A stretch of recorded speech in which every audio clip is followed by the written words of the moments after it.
A economia é um fator importantíssimo para que a engrenagem do mundo continue girando. Isso a gente já está careca de saber, não é de hoje. A questão é, como é que começou essa parada, hein? Bom, todo mundo sabe que as civilizações foram se formando a partir da colheita e da caça. Quando nós começamos a estabilizar a nossa colheita e a nossa caça com o cultivo de plantações e com os rebanhos que a gente começou a formar em pequenos sítios, né? Em pequenas fazendinhas. Essas pessoas comercializavam entre si os alimentos e assim começou a surgir a primeira forma econômica, propriamente dito. Aquele que possuía esses bens, ou seja, as plantas e os alimentos, não precisaria caçar e poderia comercializar com outras pessoas e assim aumentar o seu poder e influência na sociedade, fazendo com que isso se expandisse por todo lado. Logo, as pessoas estavam trocando uma vaca por uma quantidade de lebres, uma quantidade de lebres por uma quantidade de cabras, a depender da necessidade e do gosto. Até que a insalubridade, talvez a palavra certa seria a perecibilidade desses itens de troca ficarem muito difíceis de lidar. Aí, posteriormente, na Grécia Antiga, foi-se criado a moeda como nós conhecemos hoje, sem muito valor, tá? sem ter a necessidade de ser de ouro, de prata ou de bronze, mas com um misto de metais, e que viabilizou o nosso entendimento de valor, depositando toda nosso desejo em um papel, que é o dinheiro hoje, e as moedas, né? Ou até pior, o saldo no aplicativo do banco, que não é dinheiro no bolso, mas que te permite gastar. Enfim, essas coisas você vê que não tem valor, né?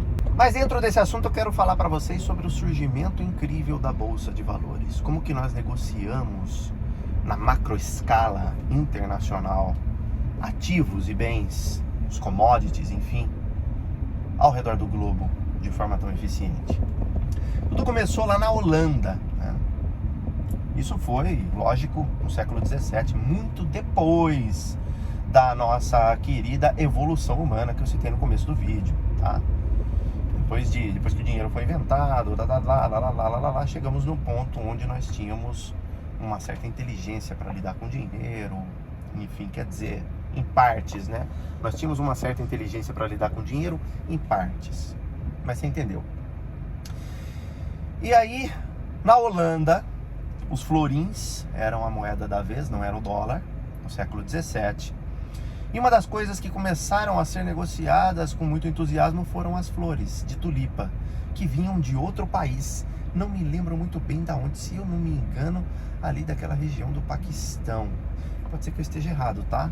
Dei uma googlada para você fuçar, então vou colocar aqui em cima, de onde que elas vinham. Enfim, aí o que acontece?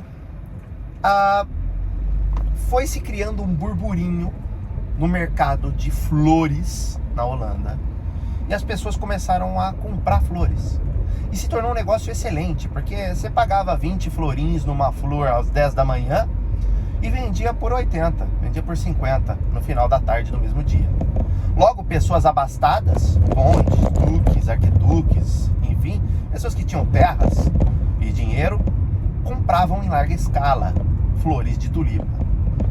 As pessoas que mexiam com flores de tulipa perceberam o grande entusiasmo da massa e o efeito manada que isso estava criando na sociedade e o disparo gigantesco no consumo, na compra de flores, né? E aí as pessoas falaram, pô, essas pessoas que mexiam com flores falaram, pô, nós não precisamos ter as flores. Nós podemos vender os bulbos dessas flores antes delas brotarem da terra. E aí a gente transforma isso num papel que diz para a pessoa o seguinte: você está comprando aqui 50 bulbos que ainda não nasceram. Quando nascer, na primavera lá, você vai ter seus 50 bulbos. Assim a gente cria um mercado estável, com previsão de futuro, que vende as coisas dessa forma. No longo prazo nós vamos ganhar muito dinheiro. E por parte dos acionistas, das pessoas que começaram a comprar essas flores, elas iam ter garantido aquele retorno no longo prazo. Como o burburinho era muito grande, como eu falei, chegou a um ponto que um bulbo de tulipa valia o preço de um apartamento, de um carro, como se fosse hoje. Coisa assim de 200, 300 florins, certo? Um aumento gigantesco de mais de 1.500% no preço das flores. E logo pessoas muito ricas e aristocráticas, como eu já disse, começaram a comprar em larga escala, vendendo até suas propriedades, seus castelos, seus bens mais valiosos, para comprar as tais das tulipas. Só que no longo prazo, isso não se sustentou. Por quê que não se sustentou? Foi a primeira grande queda da Bolsa, que inclusive foi a origem da Bolsa de Valores. A Bolsa de Valores se originou desse fato, do fato de que as pessoas criaram um consumo gigantesco e ávido por flores, você acredita? E é isso que eu quero contar aqui pra vocês, que eu estou contando aqui pra vocês. Então, o que aconteceu? As pessoas começaram a consumir em larga escala, logo, somente quem tinha muito dinheiro conseguia comprar. E geralmente quem tem muito dinheiro também tem uma certa inteligência, né? E não cai em qualquer papo furado da Blaze. E essas pessoas começaram a se tocar e falar: pô, a gente tá comprando flores por preços astronômicos, porque sim, porque isso tá dando dinheiro. Mas qual que é a nossa? Nós estamos, né? E o público começou a ficar escasso. Logo, o que acontece quando existe muita oferta e pouca demanda? Queda vertiginosa. E foi o que aconteceu. O preço das tulipas começou a despencar drasticamente pela escassez de pessoas ricas investindo e logo, na sequência, pelas poucas pessoas ricas que tinham se desfazendo desse bem o mais rápido possível, às vezes até com perdas astronômicas. E aí houve uma derrocada gigantesca e muita gente se ferrou a ponto de virar mendigo, a ponto de perder tudo que tinha, se suicidar e tal. Do mesmo jeito que nós criamos uma forma de negociar, nós também fomos solapados por essa própria forma de criar, logo no início. Depois outras leis foram implementadas, as pessoas puderam negociar com mais certeza de que aquele ativo existia. Então, nesse momento, nesse auge que eu estava falando dos floriculturistas importadores da tulipa começarem a vender bulbos que ainda não estavam prontos, eles também começaram a visualizar a possibilidade de dar um golpe nisso, colocando bulbos que eles nem tinham à venda, como se eles tivessem. Afinal de contas, eles podiam usar o dinheiro do comerciante que fez o investimento para comprar os tais bulbos, ou então levar todo mundo para grupo e ficar por isso mesmo. Não existia regulamentação de mercado igual a gente tem hoje no Brasil. Enfim, em todo o planeta nós temos a SEC nos Estados Unidos, que regula o mercado acionista por lá. Enfim, para que não venha a existir um novo Bernie Madoff, que é uma outra história que eu vou contar para vocês em breve. Então é isso, meus queridos. Vocês percebem que o dinheiro e a economia movem o mundo?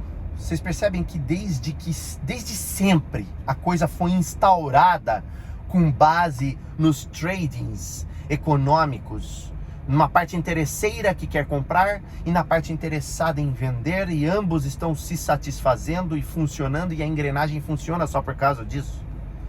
Ou seja, você não mais precisa prestar um serviço para terceiros para ter um serviço de volta prestado a você. Você paga isso com dinheiro que você adquire vendendo o seu tempo. Mesmo que você empreenda, você também é um vendedor de tempo. Você está gastando tempo para criar um negócio. Até que você vire um Jeff Bezos, aí você vai estar bem fora dessa Imagina um círculo, você vai estar bem fora já, quase caindo do círculo, porque aí você delegou tudo e você fica só nas Maldivas tomando seu coquetel. E ainda assim, você vai ter que fazer um certo trabalho. Você nunca vai parar de vender suas horas a troco de grana, enfim, a troco daquilo que você quer consumir.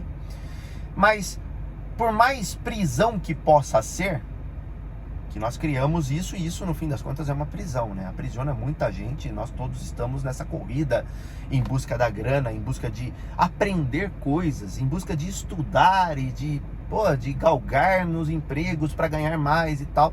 Foi nós que criamos isso não existia. Foi uma forma de controlar e fazer com que a coisa funcionasse.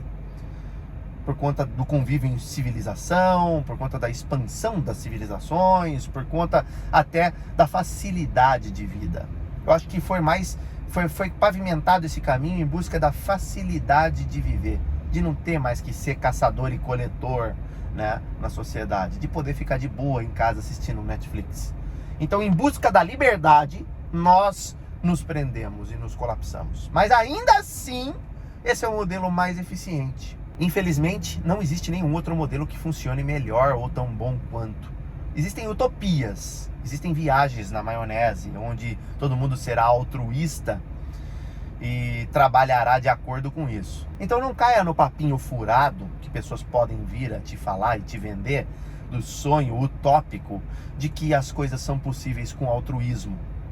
Quando você começa a ler sobre cinismo, estudar sobre Diógenes, que foi o maior dos maiores filósofos da face da Terra, que Sócrates, Platão e Aristóteles eram macacos com graveto perto dele, você começa a estudar e perceber que o altruísmo não existe. Então logo a utopia de um modelo que funcione sem trocas mútuas, sem dinheiro envolvido no processo, sem economias envolvidas no processo, você realmente não tem como existir, não tem como existir, porque o altruísmo não existe. Ninguém jamais parará de fazer algo em troca de alguma coisa, por pura bondade, por puro bem.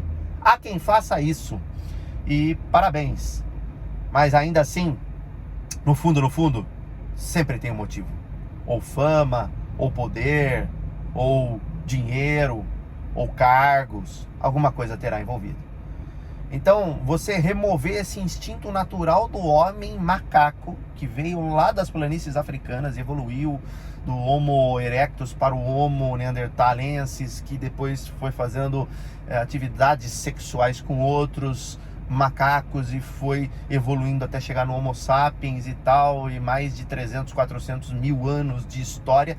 Você vem falar que de repente nós viramos seres altruístas que vamos operar economicamente de uma forma altruísta. Então o cara vai acordar cedo e vai lá na Toyota fabricar o Corolla de graça, porque ele sabe que o leiteiro, um exemplo só para você entender, tá? Que o leiteiro precisa do Corolla para ir trabalhar na fábrica para produzir o leite.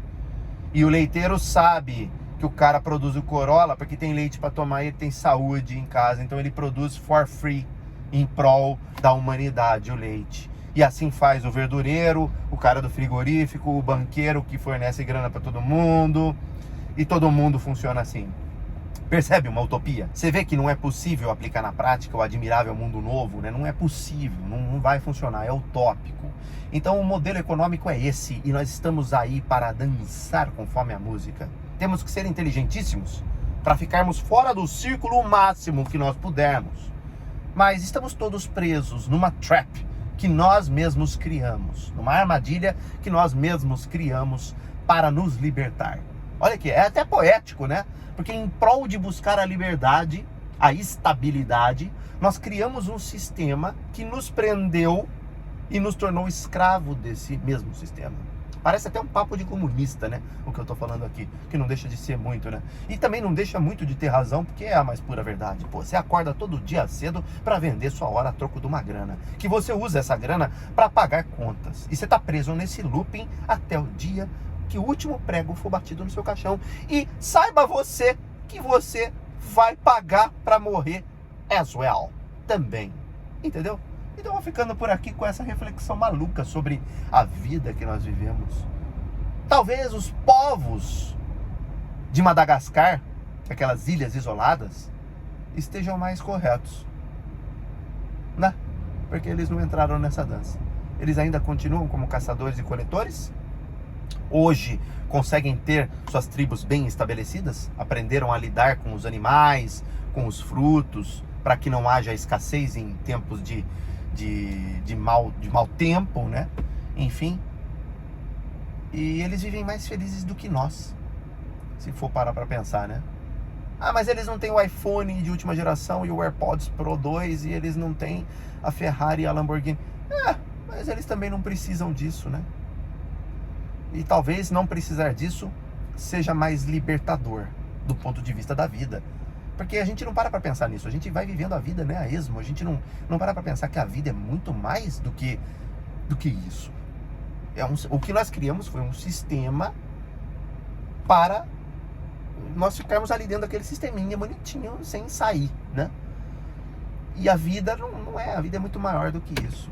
Quer dizer, loucura. Fiquem com esse vídeo. Até o próximo. Tchau, tchau.